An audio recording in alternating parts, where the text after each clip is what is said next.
In today's video, we kitbash our own land behemoth hellscape cargo hauler, suitable for trucking freight through Necromunda's inhospitable ash wastes or any other bandit-infested post-apocalyptic wasteland. Well, hi folks, and welcome to the channel. I'm Lee, your old hammered host. Today we're going to talk about kitbashing a giant hellscape cargo hauler that you could use in games of Necromunda out in the ash wastes, or games of This Is Not a Test, or Across the Dead Earth, or any post-apocalyptic type game that you have on the shelf. So just a few days ago, Games Workshop announced the upcoming Cargo-8 Ridgehauler for the Necromunda Ash Wastes expansion, and this is kind of a heavily armed and armored land transport designed to ferry freight across Necromunda's poisoned hellscape from one hive city to the next. So this thing is a big, chunky beast. If you look at it, the design is kind of a cross between a real-world military container truck with an armored cab and some sort of giant sci-fi colony truck. Do a quick image search for either of those things and you'll see what I mean. But the Ridgehauler is more than just an armored truck. GW says the rig can tow up to 4 trailers at a time, which means Necromunda players will be able to build their own custom land trains perfect for Mad Max or Gasland-style adventures in the ash wastes. From a gameplay perspective, I think it's a brilliant idea, and it really adds an entirely new dimension to Necromunda. Imagine a 4-trailer Ridgehauler train trying to escape from a biker gang and running full throttle through the middle of an ash waste nomad shantytown. Personally, that sounds like a lot of fun. And from a business standpoint, I expect the GW plans to sell a lot of these trailer kits to Necromunda players, as well as folks who are just in it for the modeling. I wouldn't be surprised if there are quite a few land train dioramas popping up in future painting competitions once the Ridgehauler becomes available.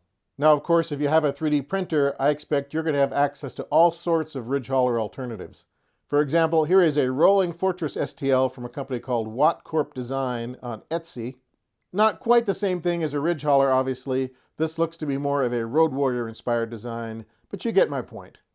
I myself do not have a 3D printer. However, Lynn and I have built quite a few vehicles for Gaslands. Anyway, until the new Ridgehauler kits are released, I may pick some up, I may not, it sort of depends on the price. I thought I might try building a bargain basement hellscape cargo hauler of my own using parts from the bits box and something cheap for the framework. So when I first started mulling over the project, at first I thought about trying to find a suitable 1/43 scale model kit for a military cargo hauler and then start with that. Unfortunately, 1/43 is kind of an odd scale. A lot of things are 1/72 or 1/35. And if you do find something in that range, the military models are usually pretty expensive. They're probably a short run. And part of the goal here is to keep our investment low. So with that in mind, here's what we're going to try. So here we have a Green Toys car carrier made from recycled plastic. It only cost $15 and some change on sale, including shipping and tax. So we're down about 15 bucks and 26 cents, something like that. If I could have found something similar at the thrift store or the flea market for a couple of bucks, that would have been even better, but I'm not unhappy with what I paid for this. Looks like we also get 3 of these cars here, and they are not too far out of scale with this war track, for example. So maybe we could make something out of these, maybe sort of a sandrail or a war buggy. As you can see, the hauler itself is big and chunky. It kind of has an exaggerated profile. But since we're talking about a sci-fi vehicle, I don't think that's out of line. I think it kind of fits in with the genre. Imagine some of the big ore trucks or cargo haulers you've seen from your favorite sci-fi colony type movie, and they tend to be pretty exaggerated as well. Now, because this is a preschooler's toy, it's not going to have these sharp corners, angles, and points that you might see on the Ridgehauler. It's actually quite soft and rounded and friendly, so we're going to have to address some of that if we can. Also, as you'll notice, this is a double-decker transport, not a land train. I haven't figured out how to attach trailers to this yet in a cost-effective way. So for the time being, this is going to be more of a war rig until we can figure out a trailer solution to add on to this. Now, scale is always something of a crapshoot when you're buying things online, and obviously this is much larger than a typical Games Workshop vehicle. As I said earlier, a lot of sci-fi vehicles tend to have exaggerated features in scale, so I think this is actually going to work out pretty well. It is, after all, an armored land behemoth, kind of like a Jawa sandcrawler or a dune spice harvester. So using our car carrier here as the framework, I'm going to dip into the bits box and try to find some suitable pieces, and deck this thing out so it looks appropriate for the Ash Wastes. Now I do have a couple of those Munitorium armored containers. Here's one, and it definitely fits. I just need to put some spacers in to kind of hold it in place. And I do have a couple of gunners that came from a wrecked Land Raider I picked up for parts. And so these guys were just waiting to be used for a project like this. Tempting as it is, however, to just use the standard container, I think I'm going to go a different direction. I got two of these funky pencil cases at Dollar Tree a couple of years ago for $1 a piece, and they've just been sitting around waiting for a project. And as luck would have it, they fit almost exactly in the cargo container. And there's even, if you can see, sort of a little ridge there in the center, and the pencil case has sort of a little ridge on the bottom. So it's not an exact fit, but pretty close, and keeps it stable. So I think that's fate telling me this is the way to go. So I can still use my gunners, I think. I would just need to cut a hole for them on the front and the back, and they can still do their thing. So as you've gathered, no doubt, I probably spend too much time at Dollar Tree prowling for kit bashing materials because things are cheap. And along those lines, so this here is a Final Faction Aero ATV, kind of an armored military dune buggy, and I got this for $1.25 at Dollar Tree. And this is for the Final Faction action figure line, which is kind of an economy G.I. Joe, I guess. And so this is just the buggy, not the armored parts. That's in another kit. The armor kit will cost you an extra $1.25. And so I picked up a few of these, again, because they were cheap. And I thought, you know what I could probably do is scale these down to work for Necromunda. Get them down to 28 millimeter, 32 millimeter scale. But that didn't work out so well. As you can see, the ATV, when it's built out, is pretty darn huge. And I spent the better part of an afternoon trying to scale it down, but I was not successful. I couldn't really figure out a good way to do that. However, I think I can use at least some of these parts for our cargo container project, maybe these side panels here, and maybe I can even chop up some of the roll cage and use that to make some custom buggies down the road. I'm not sure if that'll work out. I'll have to find a really good way to weld the plastic back together, maybe with plastic glue or something else to make that work. But for the time being, I can cannibalize some of these parts. Here's a closer look at the armored panels. I think I could glue a couple of these on the Cargo-8 to give it some sci-fi cred. And now that I look at this thing here, maybe there's potential to turn these into trailers. The only problem being, I think the wheels are narrower at the front than they are at the back. But maybe I could glue a couple of these together, maybe cut them right here, glue two back ends together and create some sort of a trailer. Maybe that would work now that I look at that. So yeah, inspiration. Okay folks, so that's the plan. Now it's time to see if I can execute it. Will I be able to turn this preschooler's car transport toy into a brute force ash waste cargo hauler?